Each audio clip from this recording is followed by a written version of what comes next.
வாழ்க வளமுடன். இன்னைக்கு என்ன ஸ்பெஷல்? வாழ்க வளமுடன். இன்னைக்கு மாட்டு பொங்கல் வாழ்த்துக்கள்ப்பா. எல்லாரும் நல்லா இருக்கணும், எல்லா மக்களும் நல்லா இருக்கணும். அப்போ தான் இன்னைக்கு என்ன செஞ்சுருக்கேன்னா சாதம்,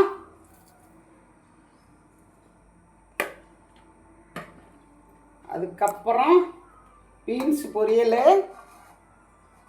பீன்ஸ் பொரியல் எப்படின்னா நிறைய பேர் சாப்பிட மாட்டாங்கன்னு சொல்கிறீங்கள, அதுக்கு சொல்கிறேன் நான். தேங்காய் பூ போட்டு லாஸ்ட்டில் கொஞ்சம் வேர்க்கலை இருக்குல்லப்பா, அதை நல்லா நுணுக்கிட்டு அதை போட்டு நல்லா பெரட்டி எடுங்க, செம்ம டேஸ்ட்டு. சாப்பிடாத கூட சாப்பிட்ருவாங்க. அதான் நம்ம செய்கிற விதம் செஞ்சால் எல்லாருமே சாப்பிடுவாங்க.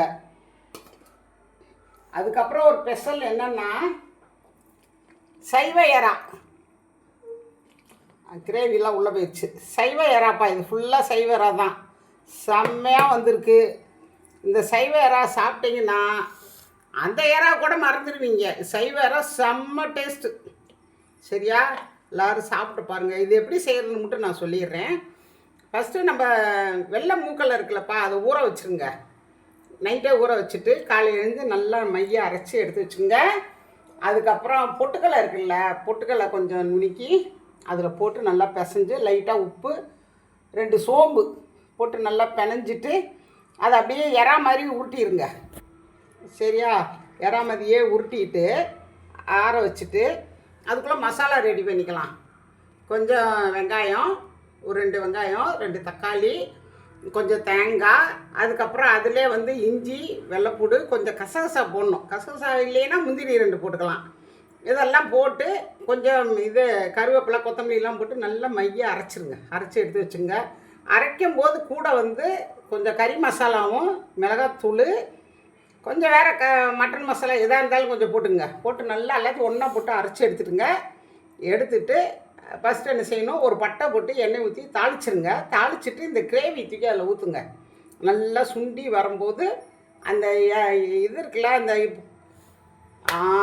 அந்த சுண்டக்கலை இருக்குல்லப்பா, அதை எறா மாதிரி செஞ்சு வச்சுருக்கோமா, எண்ணெய் ஊற்றி பொரிச்சு எடுக்கணும். பொரிச்சு எடுத்திங்கன்னா அது பிரியவே பிரியாது, அப்படியே இருக்கும்.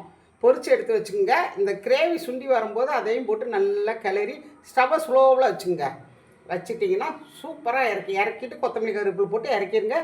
செம்மையாக இருக்கும். அது காம்பினேஷன் என்ன தெரியுமா? பருப்பு ரசம்.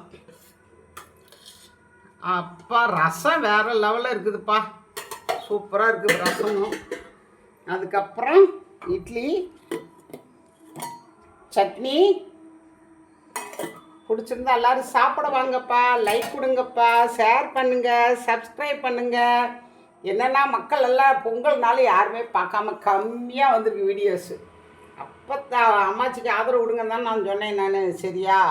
நீங்கள் ஆதரவு கொடுங்கப்பா. நிறையா நீங்கள் சொல்லி ஏதாவது வேறு ஏதாவது மாற்றங்கள் செய்யணுன்னு சொல்லுங்கள், கமெண்ட் பண்ணுங்கள். அதுக்கேற்ற மாதிரி நான் சொல்கிறேன். சரியாப்பா? பிடிச்சிருந்தா லைக் கொடுங்கப்பா, ஷேர் மறந்துடாதீங்க. வீடியோலாம் மறக்கக்கூடாது.